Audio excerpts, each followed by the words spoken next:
great to be here in this space and just have a little time together for some informal conversation to get to know each other. One of the things you'll find is true about me is that probably central in my call is the desire to build community. That it's really important whenever we get together to take advantage of the opportunity we have to connect with one another. Well, one of the most sacred things we have to share with each other are our stories. So I thought the best use of our time today, besides inviting you to connect with each other, would be for you to ask me questions. I moved from Minnesota to Hawaii in my mid-20s. That's another story. Good story. But one of the things that happened when I made that move is I made a switch to working in nonprofits, and specifically working with youth and families. I worked for a school-based nonprofit in Kaneohe, which is on the windward side of Oahu. And one of my primary responsibilities was to run an after-school program for what we called tweens, sort of pre-teens, 10 to 12, 10 to 13-year-olds. And so we recruited them from local schools, and I had this once a week after-school youth group, and it was so much fun. And I actually really love playing games and finding a way to weave, this whole thing about stories. Finding a way for the kids to start claiming their own story, and also hearing each other's stories, as well as looking at what does it mean to be part of a larger community. So I worked there for a while and began attending a UCC church, Kailua Christian Church, which is on the windward side, again, of Oahu, and invited by a coworker to attend this church, and found it so warm, and is a very family-oriented church. And soon they were looking for a youth worker to work with their youth group. And through conversations with the pastor, he sort of knew that I'd worked with youth at the family center, and invited me to consider working with the youth. And it was really the first time that I had served the church in any way. Even though I grew up as a preacher's kid, our family served the church in certain ways. And it was a wonderful experience to start translating the work that I started doing with youth in a secular way into the church. So it's good. When Megan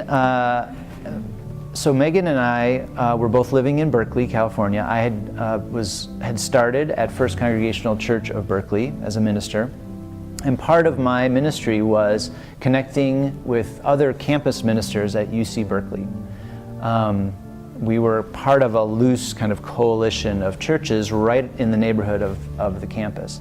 And so I went to these meetings, and there wasn't a lot going on at the meetings, to be perfectly honest. There was a lot of conversation about interfaith dialogue, but not a lot of activity. The biggest thing that we talked about was responses to September 11th. I started my ministry at the church in Berkeley 2 Sundays after 9/11. And so that created quite a context for all of ministry for me. But at those meetings, after a few meetings, suddenly Megan showed up. And she was a staff person at UC Berkeley, working in service learning, helping students get connected to the community, doing service projects in the community. And she knew that historically, campus ministries were a place where a lot of service was happening. And she wondered what was happening now, and how did that work, and why are faith communities so much better at sustaining service and social justice? So she showed up at the meeting, hoping to find some answers. Well, we both agreed that each other was the most exciting part of the meeting. And it was really sweet. We started by just sort of finding a way to leave the meetings at the same time and walking out together and talking, and then she asked me to lunch, and actually it was really amazing because I remember after having lunch with her, I went back and I called my best friend and I said, I've just met the most amazing person. And it took a while before kind of things lined up for us to start dating, but I think I knew from that first moment that somehow this woman was going to change my life. And she has. Well, you know, the demographics, the realities that churches are experiencing really reflect an age-old challenge. How do we keep this faith relevant to now, to us as a community of faith, to the wider world? How do we stay relevant? How do we preach the good news in a way that makes a difference? Because you know what, if this good news we have to share does not make a difference, then why are we here? And I think that we as progressive Christians, as mainline Christians, have shied away from claiming boldly that this faith makes a difference. And I think there's two reasons for that. One is that we haven't always been confident in claiming our own religious experiences, our own spiritual experiences. We have experiences in our lives that connect us to the church, but we have questions about how to share that in a way that that doesn't make us sound too preachy, too judgmental, closed-minded, all those other things that I think we don't want to be as people of faith. And the other thing is that we've lived in a time when we've created these wonderful institutions of churches where we've really, built up our walls and a roof around and over our practices of faith. And yet, I think in many cases, churches have been struggling with their buildings and the institution they've created and struggle to break free, to do a new thing, to take a risk, to experiment, to explore. That's what I see. What I bring, I think, is hopefully a willingness to provide lots of different invitations for all of us to engage more in our spiritual journey. And I think being relevant it's no longer the case that you can just open the doors and wait for people to come. We have to be inviting one another onto the spiritual journey. And those invitations have to come in lots of different ways. So translating that into different ways that people can hear is one of my hopes. And the other thing is to be on a journey myself, to be clear about my own journey, to be paying attention to my own journey. I'm not going to be able to be an effective witness without going through it myself, without being on a journey myself. And so with my family, Megan and I have continued to have conversations about our own spiritual practices at home and keep sorting and trying to find our way. I also seek spiritual direction myself and try to be paying attention to what God is doing in my life as well. So finding a way to kind of push our willingness to invite one another onto this journey. And I think the other thing to say is that we know that there is a need in our world for the prophetic witness that mainline churches offer. Whether you want to call it a voice of progressive Christianity, when you want to call it, a witness to a social justice gospel, God's radically inclusive love. There's lots of different ways that people have kind of tried to talk about it. We know there's a need in this world for that message. And so how can we help each other, encourage each other to step up to offer that message as boldly as possible, as clearly as possible? Sure, the question is how do you build a sense of belonging and care into a youth program? My experience is that youth have a tremendous ability to care for each other, to to be honest with each other, to hold one another in difficult times. There's a book I read recently called Second Family, and it talks about the role that friends play in the teenager's development. And we all know that teens turn more and more to their friends, both in good ways and in difficult ways. But within that, there is a capacity to care for one another. Well, there's a capacity, but how do you get them? How do you get them to do that? And part of it is, in a youth program, you teach those practices. I know that, for example, one of the things that happens in a youth group here is, they call it thorns and roses, highs and lows, a check-in. Sometimes I think people think, oh, that's just a check-in. It's not really that important, but it really is critical to, and the way you set up that moment, the safety, the permission to really share in that moment, the way that the group comes to hold that moment, is the beginning, I think, of trust, where you feel like they can really say what's going on, and then there can be a loving response. I mean, there were times in my youth group in Berkeley, where a youth would share a parent's cancer diagnosis. And I remember one time, in particular, this youth shared that, and there was a moment, a kind of a audible kind of gasp, like, how do we hold this? And yet the group, having been through different moments together of caring for one another, somebody said, well, could we gather around you and pray with you? And in our congregation, we often did a laying on of hands. It's sort of important moments in people's lives. And so they did this. We surrounded this youth and we just gently put our hands on and prayed for her and her family. The practices that we can introduce in being in youth group, and the way that we, as adults, sort of teach, model what it is to create a safe place, a caring place, helps instill that in our youth. Tom and I have had some great conversations about the youth program here, and I always thought, well, if I ever become a senior minister, I'm not going to be one of those senior ministers who sees youth ministry as a stepping stone to real ministry. I'm not going to just ignore the youth as a senior minister. I want to stay connected, and that's my hope here. And Tom and I are trying to figure out what that looks like, and he's been very gracious in inviting me. Well, the first challenge that landed on my desk when I arrived here was Kurt's resignation.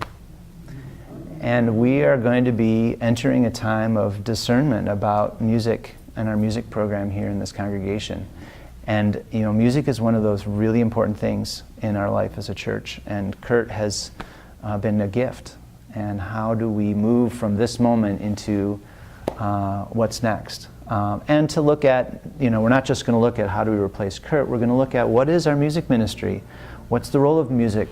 How does it fit into this moment, this urgent moment for the life of our church and its witness, to the wider community? How can music be part of that? Those are the questions that will be challenging us, After the first of the year, we're going to be looking at those really intensely, and hopefully, again, it'll be a time for the congregation to both listen to each other and hear the diversity in our congregation, but also look for a unifying vision for that ministry. So that's one challenge immediately facing the church.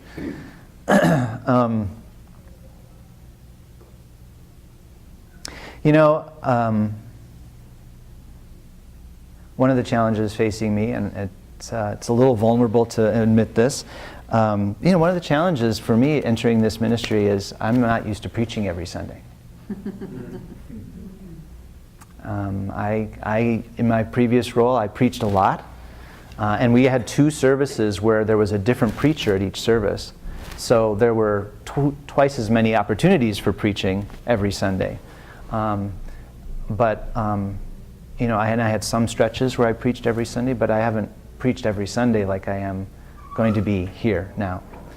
And I'm already feeling that's a shift. And I am really excited about what that might mean for me as a preacher to kind of go through that. But it's a challenge. And it's a challenge. Preaching has always been one of my. I've considered it a spiritual practice. It's an amazing thing to try and wrestle with the text and a faith community and my own life and the world, and try to, work through that to say something that could be meaningful on Sunday morning. My feeling is that, what a great calling as a church to be equipping people for the world, for wherever they are, And if they don't return, if we help them to identify their gifts, we help them on their faith journey, and they leave and go off from here somehow encouraged in their spiritual life. What a great accomplishment! I think it's a great thing, something to be proud of. It doesn't answer the question of how you sustain the home church, right? So maybe it's a different thing. And maybe people are drawn to a church that knows that we are excited to support people wherever they are and send them into the world. It does mean that we have to reach beyond our families to our friends, to the wider community, to grow the church.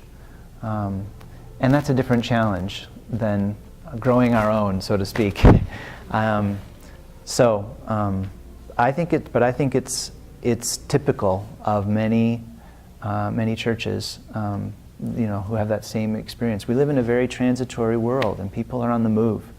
And the good news is that while our kids are off going somewhere else to school, we got a bunch of kids coming across the street to McAllister or in the neighborhood who may end up staying here, who may end up being part of our church thanks to some other church who's equipped them for their journey here.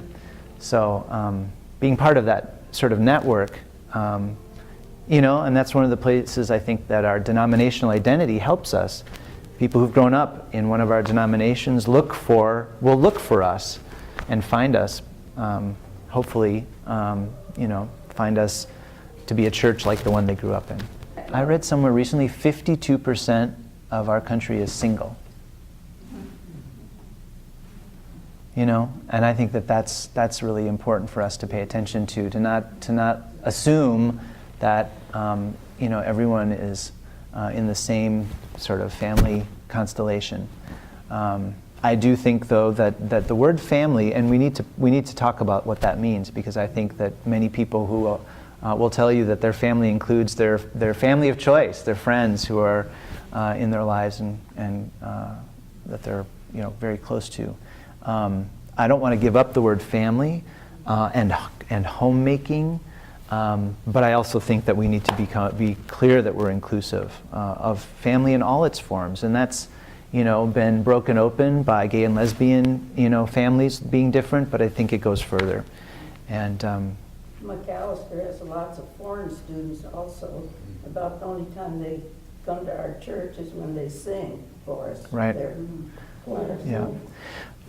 I don't know yet what the opportunity is with McAllister students, but clearly we are next door to each other, and some connection. We have a connection, clearly, but how that, if that's the avenue for connecting with the next generation, great, but maybe there are other ways. We've been through such a huge shift in terms of the church and and society around our relationship with kids and youth. It used to be that it's sort of in the peak years of the 50s and 60s of the church that we had this robust program You come to church and the kids would go off into this program. There were many, many more kids. There was usually a stay-at-home parent who was giving a lot of time to those programs to make them run. And it was the culture to, to separate kids, youth, adults, to have different experiences. There seemed to be more space, more time, more resources to make that kind of work. But we live in a different time. Families are stretched thin, and quality time together is hard to come by. And at the church, we still have this model of sending kids and youth off to have their own experiences. And we've tended to say that it matters more that what they're getting is age appropriate than it does to be intergenerational, to be really connecting across generations.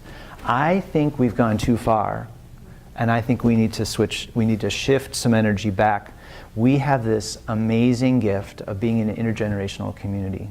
There's nowhere else, I think, in our society where this happens, where you get to have so many people of so many different ages and so many different parts of their lives. And we need to take advantage of the 1 or 2 hours a month that a stretched, busy life can afford to be at the church. We need to take advantage of that to be celebrating and connecting across those generational I still differences. come to church to see the old people. Wow. Wow. And it's true. It is not just about our kids. It's about connecting generation to generation. And there's so much depth and warmth, so much that we can do out of that sense of connection that's completely unique.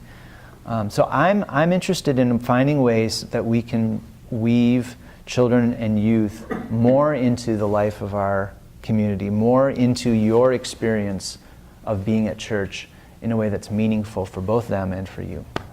I think I'm most satisfied, gratified, encouraged, sustained by the way that we show up for each other, the way that we can care for one another, the way we support one another and love each other in ways that just don't often happen in other places or in other ways in our world.